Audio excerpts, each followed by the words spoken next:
Everyone overlooks this, but this is the real key. Any method that isn't implementing this equation to the fullest degree is fundamentally not as conducive to our goals, right? You can think of conducitivity, I don't know if that's a word, but basically, if you wanted to cut a piece of wood and you had an axe, the sharpness of the axe defines how high leverage the axe will be. So the sharper, the better, and the duller, the worse.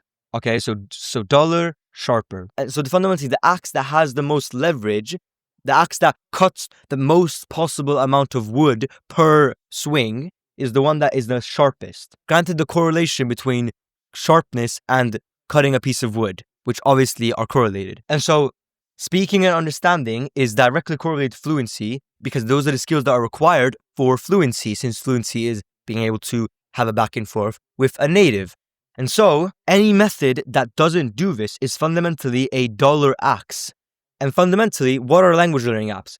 Most of them are written, so they're not doing speaking or understanding. Most of them don't do real Spanish, but they do fake Spanish. And most of them have a bunch of BS around what's actually required. And all this BS is the entertainment. It's the Duolingo owl popping up with that weird animation that gives you dopamine.